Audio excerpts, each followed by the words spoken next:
Onde termina o poema e começa a canção? Uma pergunta muito complicada. Adriana Calcanhoto.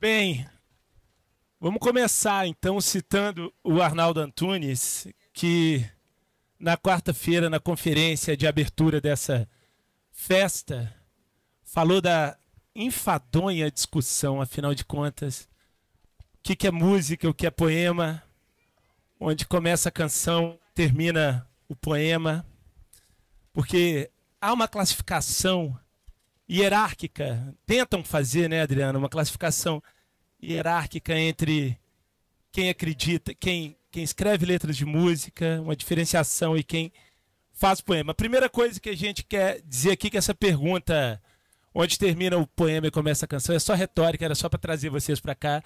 A gente não acredita nisso. E porque poema e canção, a gente pensa que estão muito perto, andam muito perto.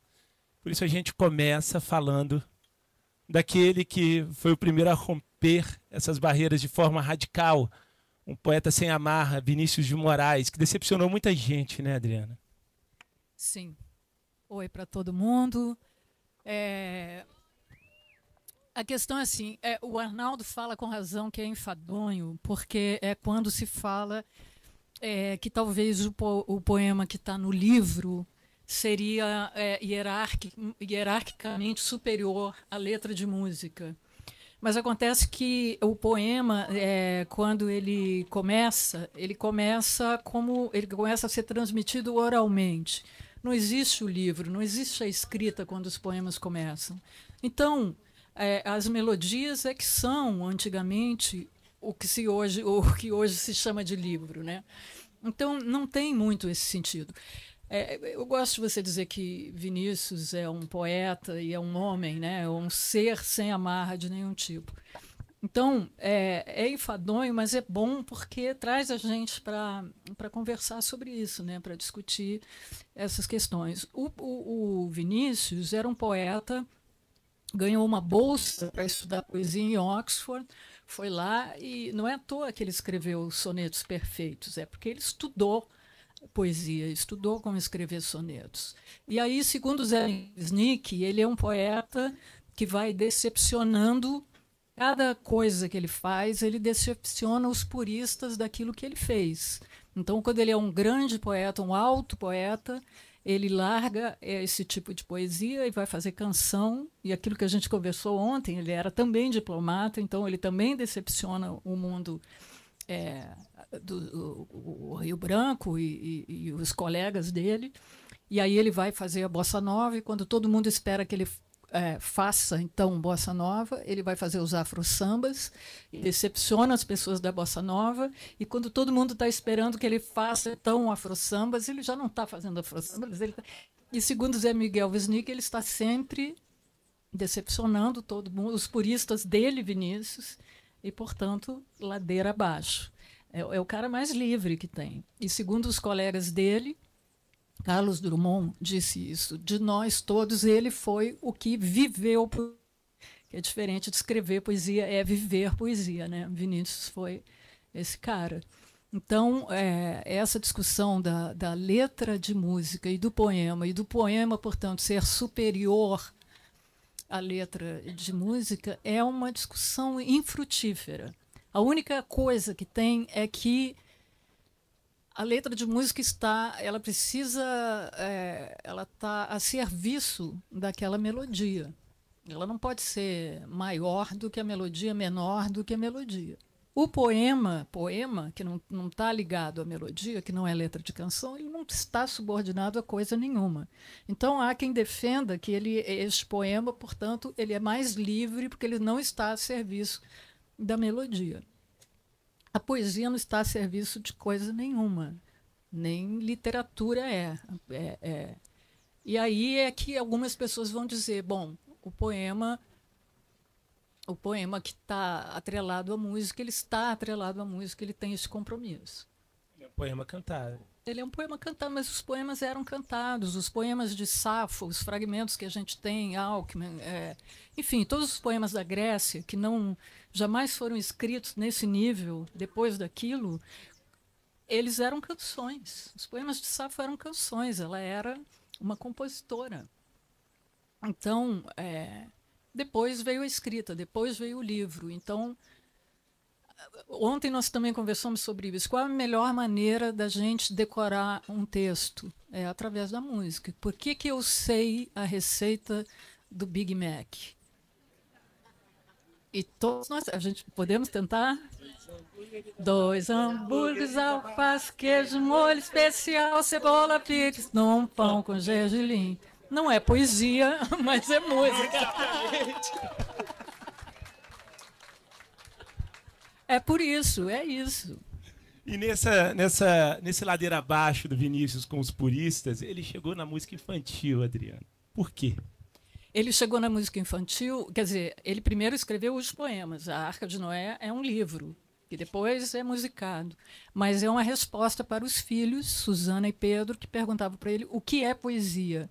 E aí ele escreveu aqueles poemas que a gente conhece, a Arca de Noé. É a resposta deles. Crianças estavam atrapalhando ele, querendo escrever. O que é poesia? O que é poesia? Ele fez a Arca de Noé. Assim, só. É genial. Um poeta que se admitia aprendiz e que brincou nessa fronteira do poema e da canção de tal modo que fez poemas virarem canções mexendo em suas estruturas. A gente separou da nossa conversa um desses poemas, que é o Poeta e o Aprendiz. O Aprendiz, ele escreveu isso em 58, 54, 58, né?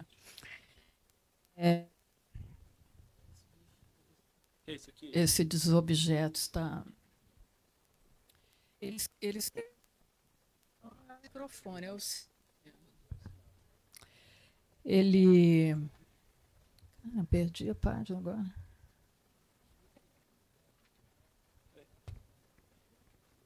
Ele escreveu esse poema que é ele, menino, sonhando em se tornar um poeta.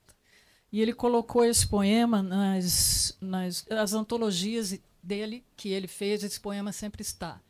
Alguns anos depois, o Toquinho pegou esse poema, que ele sabia ser muito importante para o Vinícius, e começou a musicar, escondido do Vinícius. Começou a tentar musicar. E chegou um momento que ele não conseguiu. Ele teve uma dificuldade, mas ele não desistiu, ele não quis desistir. Então ele teve que chegar para o Vinícius e dizer, olha, poeta, desculpa, mas eu estou tentando musicar o seu poema. Morto de medo. E aí o Vinícius disse, não, me dá aqui que eu te ajudo. Então ele fez uma adaptação deste poema chamado, eu acho que aqui é Poeta. E não O Poeta. Não, é O Poeta, aprendi. É O Poeta. Eu botei um... É que eu botei um marcador tão pequenininho. E... Molho a campanha não é vinagrete. Os marcadores do Chico Regueira. E aí, então, eu vou ler a versão canção que ele ajudou. Então, o Toquinho, ele adaptou. E é ele... Foi escrito em Montevidéu, sim. O Poeta Aprendiz. Ele era um menino valente e caprino, um pequeno infante, sadio e grimpante. Anos tinha 10 e asas nos pés. Com chumbo e bodoque, era plique e ploque. O olhar verde-gaio parecia um raio para tangerina, peão ou menina. Seu corpo moreno vivia correndo, pulava no escuro, não importa que muro, saltava de anjo melhor que marmanjo e dava um mergulho sem fazer barulho. Em bola de meia, jogando de meia à direita ou de ponta, passava da conta de tanto driblar. Amava era amar. Amava Leonor, menina de cor. Amava as criadas varrendo as escadas. Amava as gurias da rua, vadias. Amava suas primas com beijos e rimas. Amava suas tias de peles macias. Amava as artistas das cine-revistas. Amava a mulher a mais não poder. Por isso fazia seu grão de poesia e achava bonita a palavra escrita. Por isso sofria de melancolia, sonhando o poeta que, quem sabe, um dia poderia ser.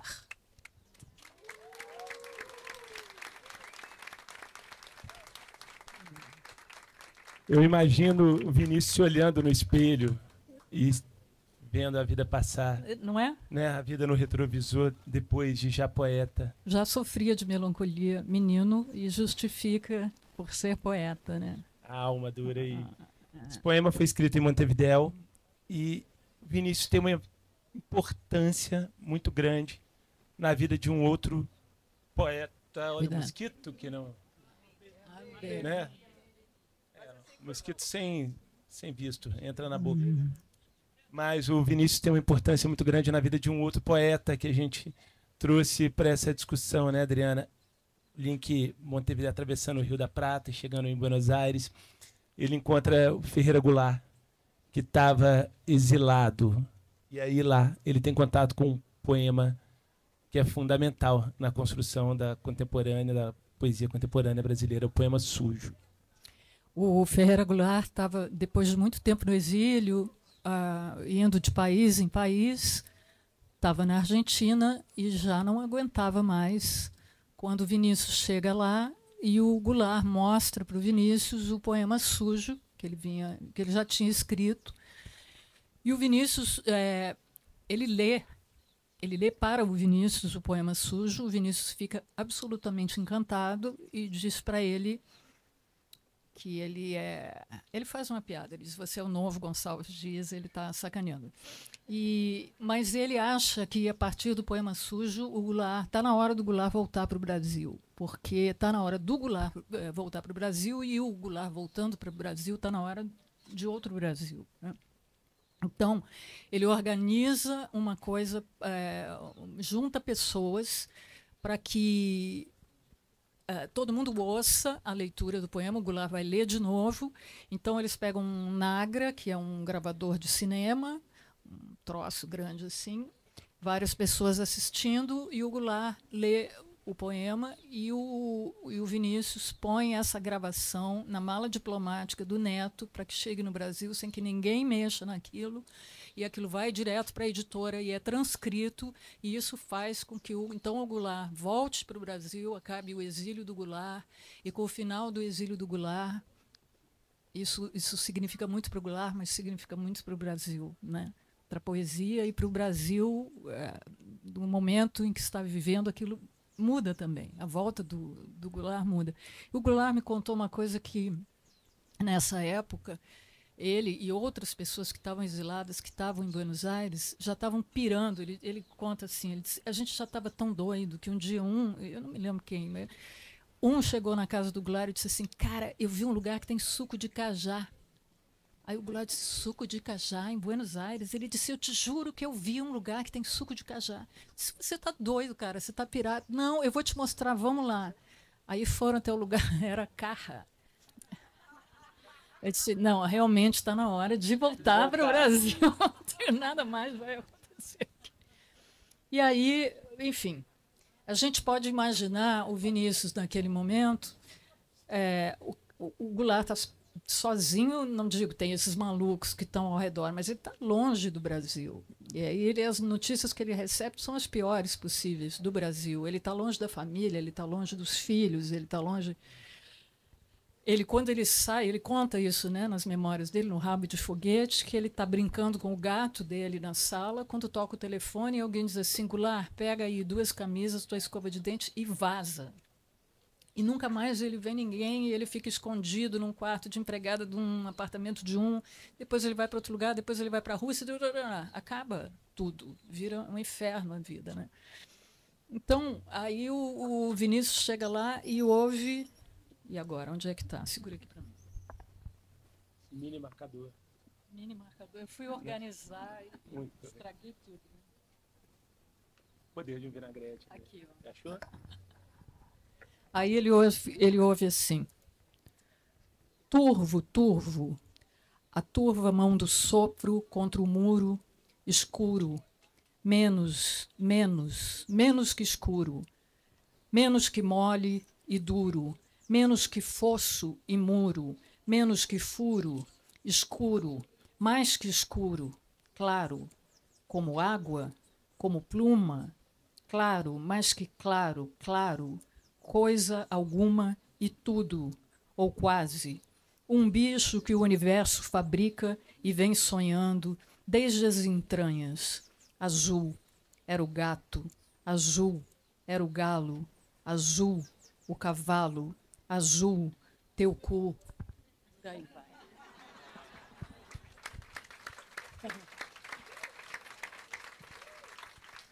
Para além da convivência, da amizade, Ferreira tem uma importância muito direta, muito grande na sua obra, no seu trabalho. Você cita Dentro da Noite Veloz, em Inverno, por exemplo.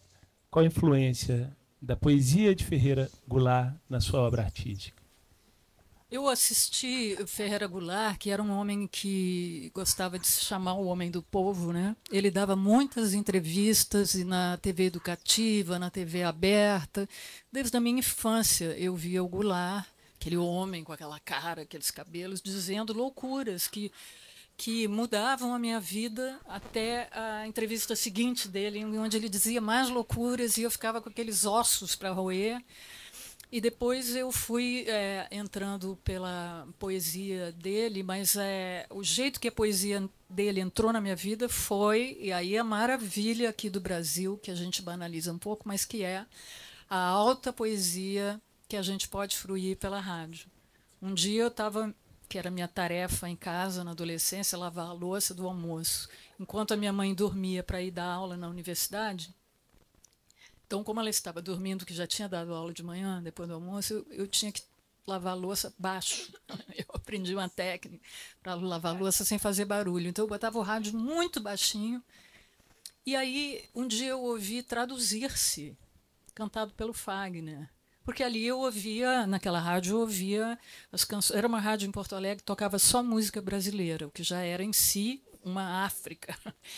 E um dia eu ouvi Traduzir-se, e aquilo bateu em mim de um jeito assim, era uma canção, mas isso também não era exatamente uma canção, tinha qualquer coisa ali que mexeu muito comigo, e eu pensei assim, eu daria a minha vida para isso acontecer. E isso era o que estava acontecendo comigo. Se uma pessoa tivesse a mesma sensação que eu tive, para mim, a minha vida estava ganha. Se eu me dedicasse a fazer aquilo e alguém me ouvisse na rádio, tivesse aquela sensação.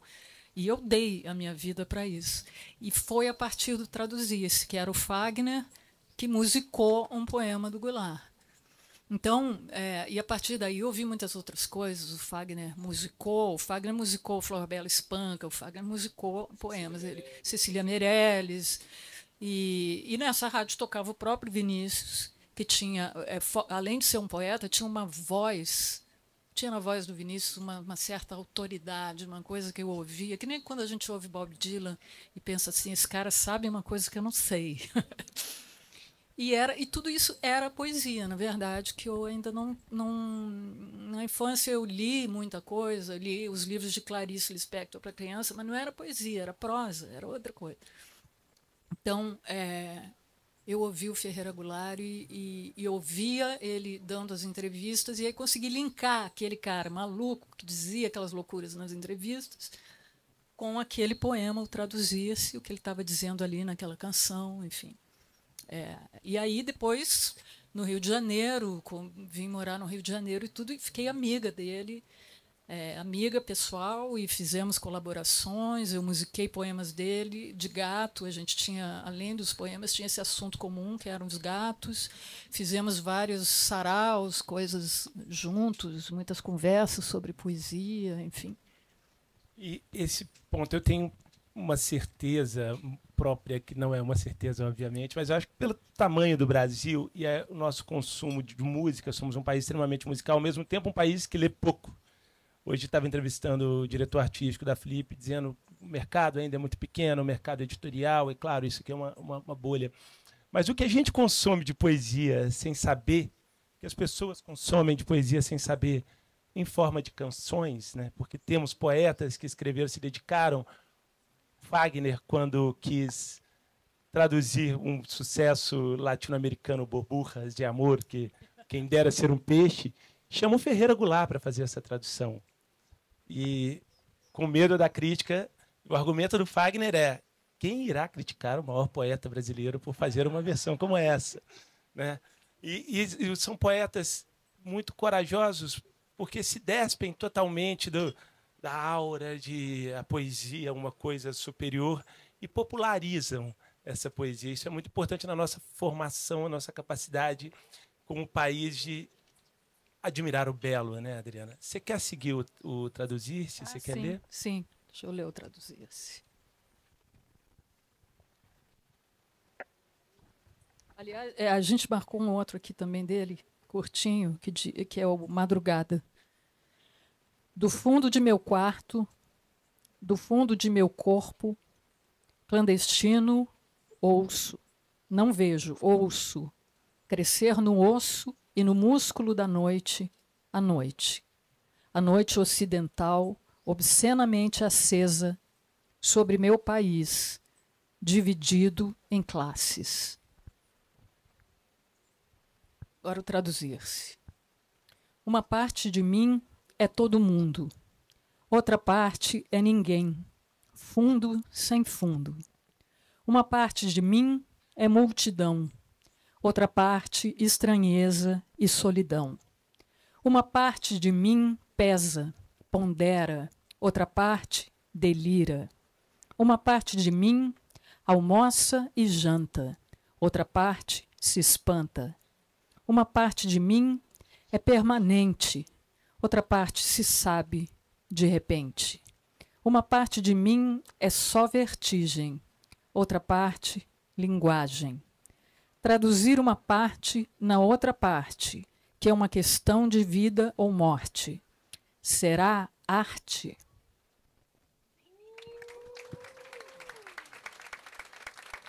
É incrível, porque ele vai fazendo uma coisa que você vai esperando, porque ele vai trabalhando com opostos. Aí, quando ele chega aqui, uma parte de mim é só vertigem, outra parte é linguagem, ele acaba com essa coisa. É absolutamente genial. E tem isso que um grande poema tem. Cada vez que você lê, ele é novo, ele é outro, ele te dá outra coisa, que ele me dá outras coisas que não são mais aquelas coisas de quando eu tinha, há muito tempo atrás, 15 anos. É incrível, é muito incrível. E enquanto você lia, muita gente, eu estava olhando aqui, muita gente estava cantando. Te acompanhando, né? A presença suprema da poesia em forma de canção. Ferreira Goulart era muito musical, ele os era versos muito eram musical. muito musicais. Ele era muito musical. Engraçado, porque ele era aquele homem duro, seco.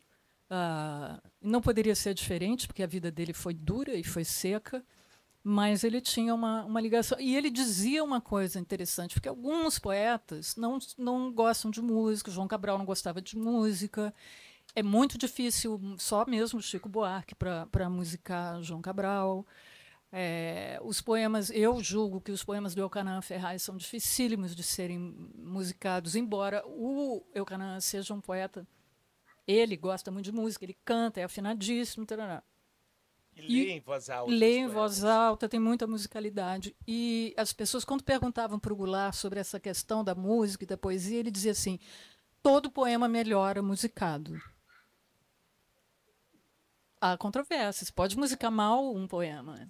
Uma música pode, sim, melhorar um poema ruim. Pode tudo, mas ele passava um rodo, assim, dizia qualquer poema melhora com música. E o curioso é que o Ferreira é musical, mas há poetas que não são nada musicais, que são prolixos, que são difíceis em suas escritas, que são antimusicais, mas que dão música. O Ali Salomão, seu parceiro, por exemplo, foi um que a gente separou, porque leu ali, não é fácil tirar musicalidade.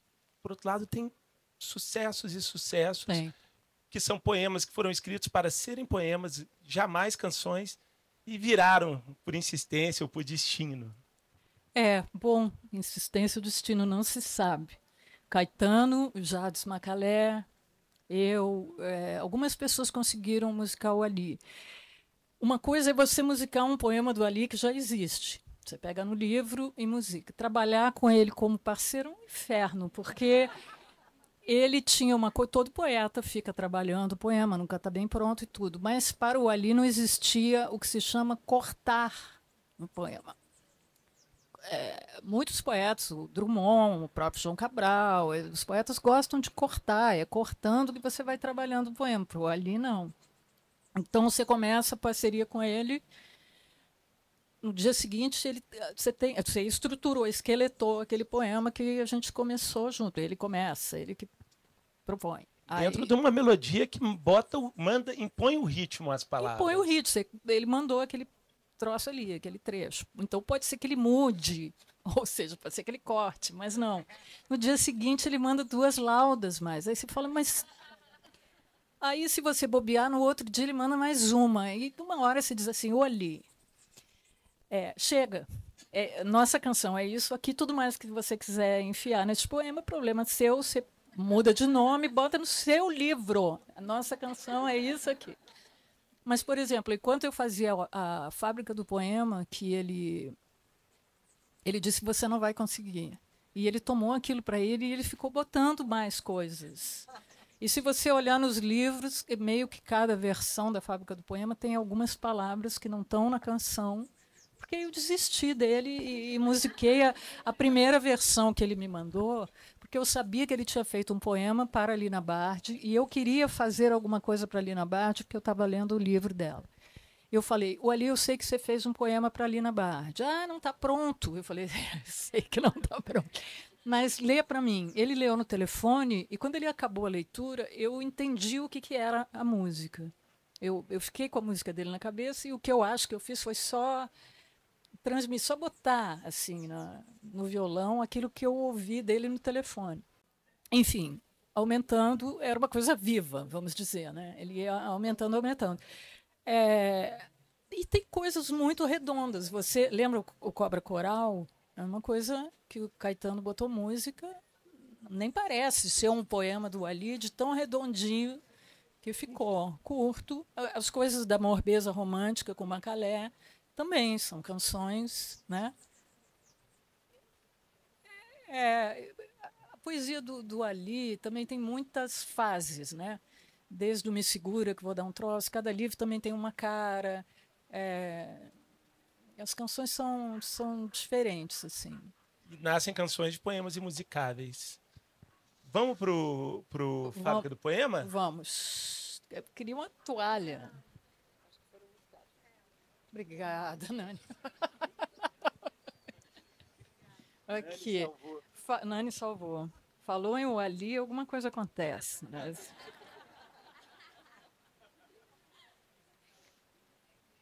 Vou deixar aqui, depois te dou. Vamos lá, Fábrica do Poema. E aí conta onde que você interrompeu também na leitura. Onde você deu basta para ele. Aqui até... Eu ontem, quando eu li com você, até... eu vou ler como está aqui. Na canção tem menos coisa do que está aqui. A Fábrica do Poema, in memoriam, Dona Lina Bobardi. Sonho o poema de arquitetura ideal, cuja própria nata de cimento encaixa palavra por palavra. Tornei-me perito em extrair faíscas das britas e leite das pedras. Acordo, e o poema todo se esfarrapa, fiapo por fiapo. Acordo, o prédio, pedra e cal, esvoaça como um leve papel solto à mercê do vento e evola-se, cinza de um corpo esvaído de qualquer sentido. Acordo, e o poema miragem se desfaz, desconstruído como se nunca houvera sido. Acordo, os olhos chumbados pelo mingau das almas e os ouvidos moucos. Assim é que saio dos sucessivos sonos. Vão-se os anéis de fumo de ópio e ficam-se os dedos estarrecidos. Sinédoques, catacreses, metonímias, aliterações, metáforas, oxímoros, sumidos no sorvedouro. Não deve adiantar grande coisa permanecer à espreita no topo fantasma da torre de vigia, nem a simulação de se afundar no sono, nem dormir deveras, pois a questão-chave é: sob que máscara retornará o recalcado? Mas eu figuro meu vulto caminhando até a escrivaninha e abrindo o caderno de rascunho, onde já se encontra escrito que a palavra recalcado é uma expressão por demais definida, de sintomatologia cerrada. Assim, numa operação de supressão mágica, vou rasurá-la daqui do poema, pois a questão-chave é: sob que máscara retornará? Musicada e cantada por Adriana Calcanhoto. Você vê o tamanho que, para rasurar uma palavra, o tamanho da explicação. E as palavras que ele elege para esse poema são palavras que não cabem na boca em alguns momentos. Eu imagino a dificuldade que você deve ter, inclusive, de cantar isso e decorar essas palavras. Mas não e seguir. tive, porque eu tenho até hoje a voz dele lendo.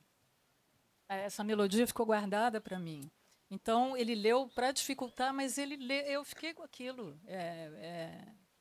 Sonho, poema de arquitetura ideal, cuja própria nata de cimento encaixa palavra por palavra. Tornei-me perito em nunca mais esqueci. E o que tem nessa melodia aí, muito dele, é uma coisa árabe, tem um fundo árabe, tem uma coisa síria no jeito dele falar.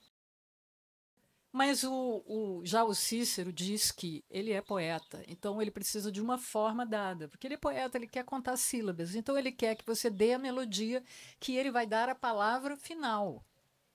Então tem um grande episódio assim, muito conhecido dos dois, que é que o Cícero e a Marina vão fazer uma canção, e o Ali e o Caetano vão fazer uma canção ao mesmo tempo.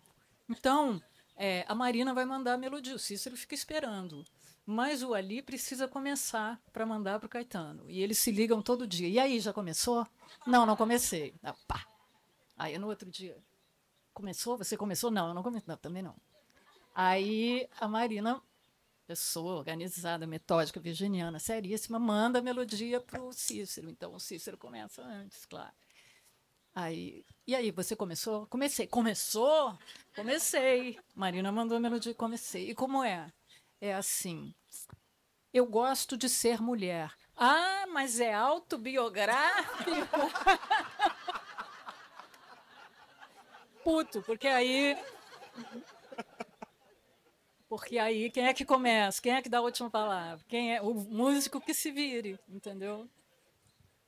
Exemplo de poeta que músico não se vira era um poeta autossuficiente, que é o Paulo Leminski.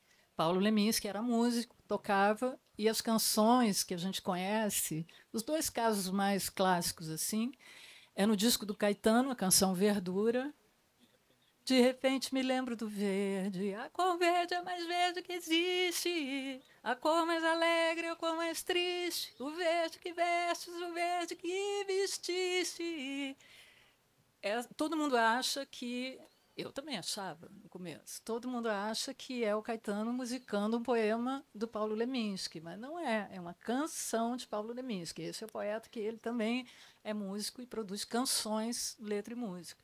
E a outra é o Luzes, que o Arnaldo Antunes gravou E ele aqui na mesa de abertura falou, todo mundo pensa que fui eu que musiquei um poema do Paulo Leminski, mas é uma canção do Paulo Leminski. Tem uma toalha. Para limpar o Leminski. Obrigada. Vamos secar o Paulo Leminski. Então, eu trouxe esse livro... Samurai, que era... Professor de judô... Linha chinês, biógrafo de Jesus Cristo. Sim, esse era outro cultíssimo, que também tem isso. O Ali era um poeta muito culto, que a gente não... Ele não gostava, inclusive, de... Detestava fazer foto na frente de livros. Essa coisa... Uma estante de livros atrás, assim...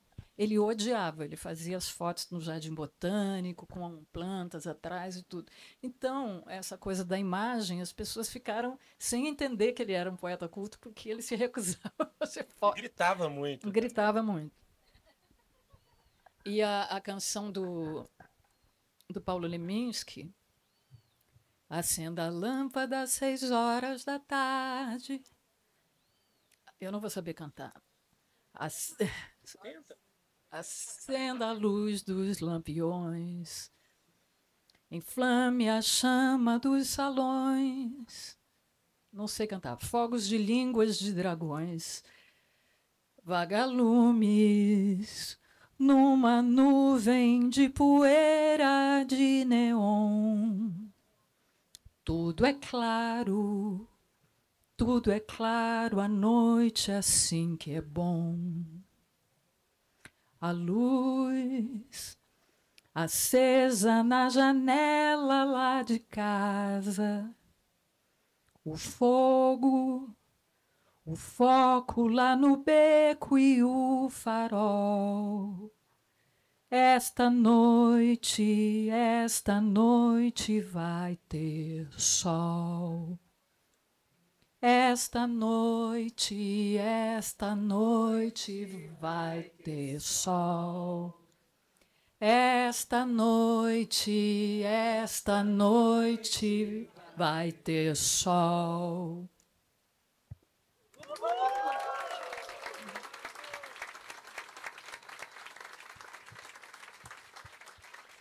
Estava contando para a Adriana ontem que quando eu tive contato com o Paulo Leminski, eu tenho 43 anos, eu tinha 16 anos, foi apresentado pelo Ricardo Aleixo, que é uma pessoa que foi um luminar na minha vida.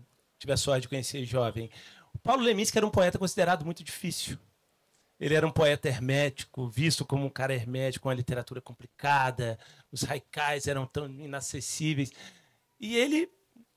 Eu acho que talvez por conta disso aqui, são poemas curtos, são ideias rápidas e compreensíveis, mensagens claras, ele ficou muito pop. O livro dele virou um best-seller, ele estourou como música. Ontem a gente estava conversando e falando como que o Leminski ficou pop de repente. Não sei se foram as pessoas que mudaram ou se a poesia dele foi melhor compreendida. O que você acha? Eu acho que tem uma conjunção de fatores, porque... A gente se queixa muito de que a gente não lê, mas a gente tem lido. A Flip tem um papel nisso. Claro, os tempos, as telas, porque a comunicação dele não mudou. E não é o tamanho das coisas. Ele continua tão profundo e tão claro e tão irônico. E ele é o mesmo poeta. Mas a gente tem mais preparo. Eu acho que os jovens também têm mais preparo. Hoje,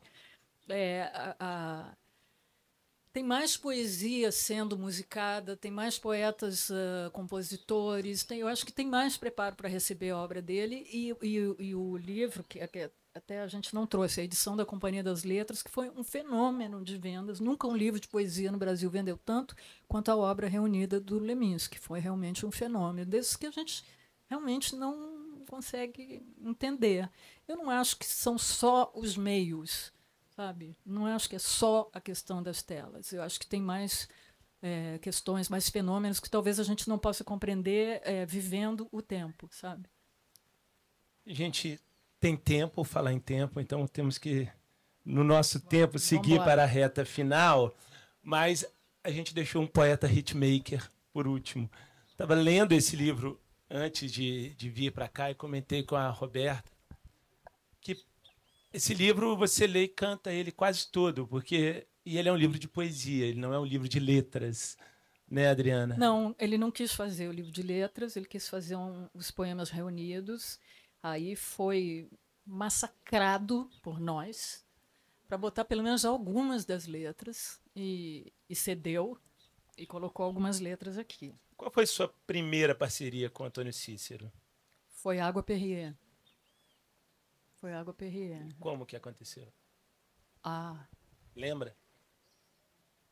não lembro, mas não lembro muito não, mas sei que foi antes da gente ter essa conversa, dele dizer: eu sou poeta, gosto de contar sílaba, portanto, eu prefiro receber a melodia do que a gente fazer juntos, que era o método que ele já trabalhava com a Marina Lima, que faz melodias e manda para ele, e aí ele fica contando e encaixa, que é das coisas mais difíceis, e encaixa, porque para ele, se é um soneto ou se é uma melodia, ele tem que encaixar o que ele quer dizer ali dentro. Eu não sou boa de fazer melodias, então Água Perrier é a única que não é assim. A partir do inverno, eu fazia uma canção de letra e música, porque não sei fazer melodia, botava minha letra no lixo e mandava para ele só a melodia. Quantas letras você jogou no lixo nessa brincadeira? Todas as que eu tenho com ele, menos a Água Perrier. Tem Água Perrier aí? Tem. A gente marcou a Água Perrier? Tem. Não quero, Água Perrier, não quero mudar você, nem mostrar novos mundos, pois eu, meu amor, acho graça até mesmo em clichês. Adoro esse olhar blasé, que não só já viu quase tudo, mas acha tudo tão déjà vu, mesmo antes de ver. Só proponho alimentar seu tédio. Para tanto, exponho a minha admiração. Você, em troca, cede o seu olhar sem sonhos à minha contemplação. Adoro, sei lá porquê, esse olhar meio escudo, que em vez de meu álcool forte, pede Água Perrier. Chique. É Marcelo.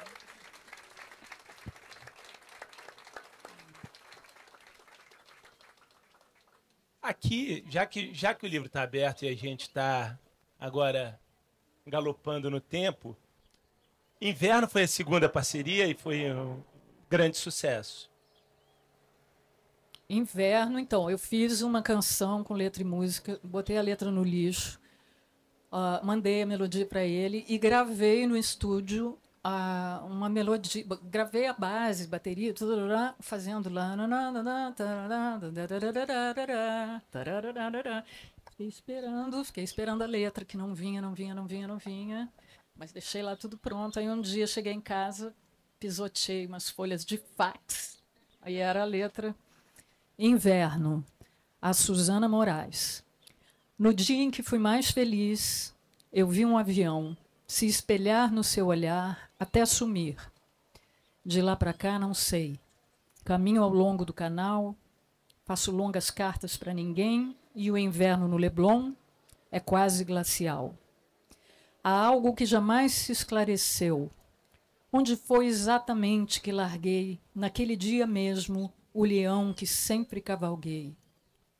Lá mesmo, esqueci que o destino sempre me quis só, no deserto, sem saudades, sem remorsos, só, sem amarras, barco embriagado ao mar. Não sei o que em mim só quer me lembrar que um dia o céu reuniu-se à terra um instante por nós dois, pouco antes do ocidente se assombrar.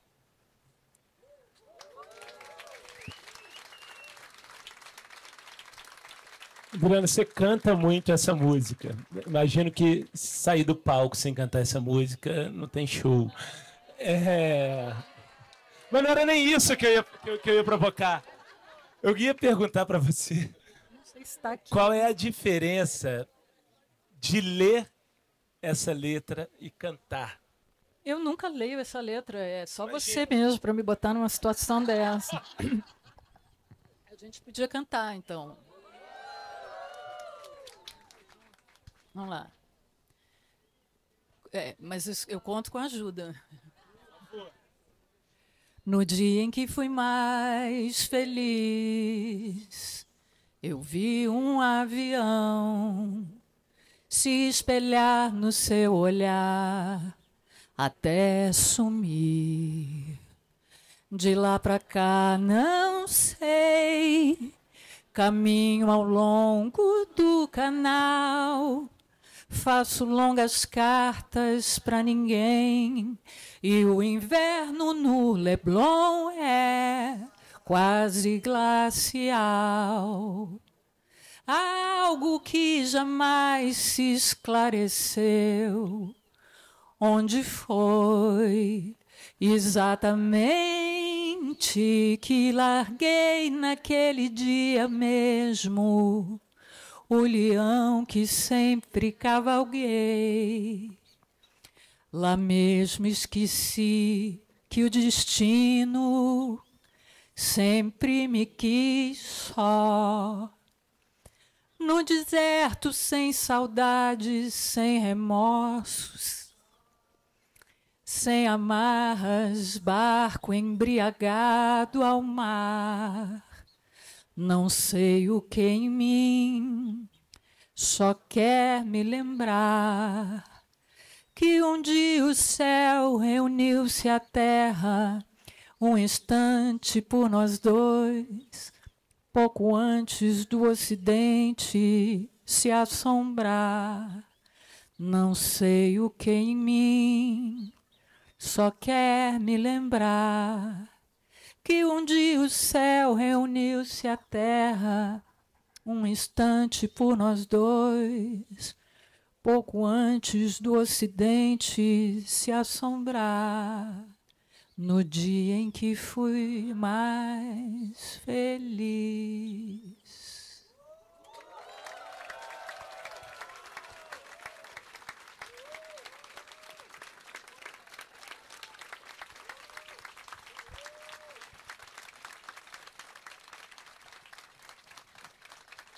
Muito obrigada. Muito obrigado, Adriana. Muito obrigado a todos vocês.